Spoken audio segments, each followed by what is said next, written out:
Welcome back to eCollar 101, presented by eCollar Technologies and myself, Ted Efthymiadis. So hopefully you did your week 1 homework. It's really important, obviously, and now we're really going to start using our eCollar for what it's designed for, recall. So what we're going to need to do first is we're going to need to grab a few things. Grab your long leash, we're going to need that. Anything between 15 to 30 feet will do. Grab your eCollar, make sure it's turned on, and make sure you have the right contact points on your dog. If your dog has multiple coats or a very thick coat, you're going to want something a little bit longer. If you have something like a boxer, you're going to want something a little bit shorter. So that's the question I get most about eCollars. It doesn't seem to be working. Something's wrong. It's usually that it's not getting good contact because you have the wrong contact points on. So the first thing we have to do is put our eCollar on, make that fun, and then we're going to start by finding our eCollar level. Okay, starting out with Sasha, we've made sure that we have the right contact points for Sasha on her eCollar. We've got a nice snug fit, and now we have to start by finding her eCollar level. The eCollar level is just the subtle level that your dog will feel. So we're going to start with our red continuous button, and we're going to start at level 1, increasing 1 level at a time. Coming up here, you're going to see just a subtle change in behavior. That's typically what you're looking for with most dogs. What it's going to look like is maybe a mosquito has landed on their back and they're just kind of looking around. Subtlety is always what you're looking for here. Take your time, don't go up too fast, and assume that your dog will probably feel it at a lower level than you feel it on your hand.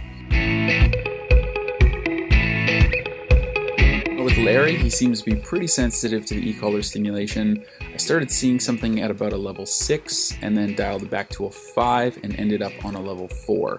As you can see, he's kind of looking at the ground with some interest. He doesn't know where that's coming from, and that's pretty normal.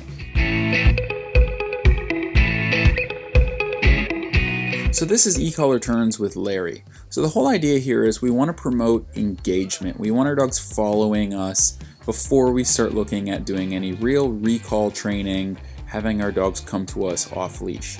We want to get them to understand that when we go outside, we need them to be following us.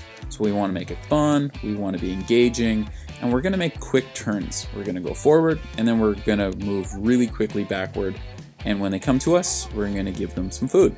So what we're doing is we're toggling between the tone and the continuous button. The reasoning behind that is because we always want to keep them guessing. The tone is still really fun. You hear the tone, you come in, you get food. And at other points, there will also be the continuous that's going to be happening. This is where we're starting to push a little bit. And this is going to be essential when we start to deal with distractions. At this point in training, every time he comes to us, he's going to be getting treats. At some point in our training, we're going to be holding off on some of the treats and using intermittent reinforcement, which we'll get to at a later part in the training. But all that we're doing right now is making quick turns. Every time he comes to us, we're giving him treats. If he gets a little bit stagnant and goes off and just kind of does his own thing, that's okay. But just be patient with him, work him through it.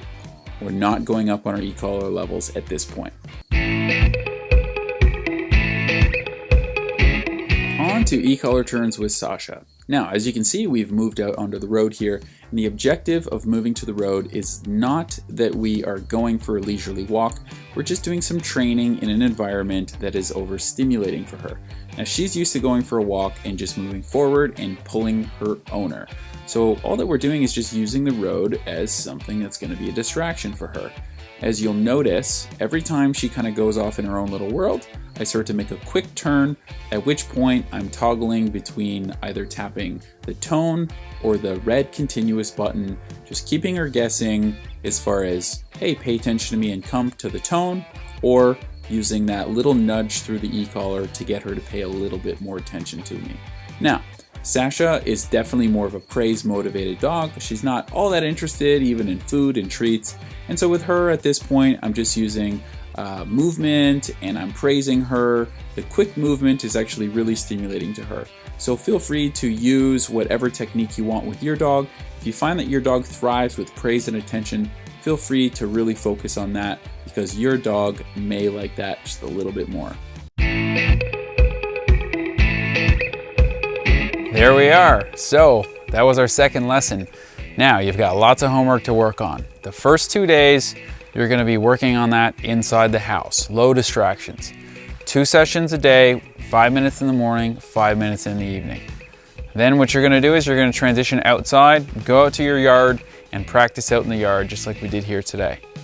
The next step is you got another 4 days of going out, going for walks and doing the same thing.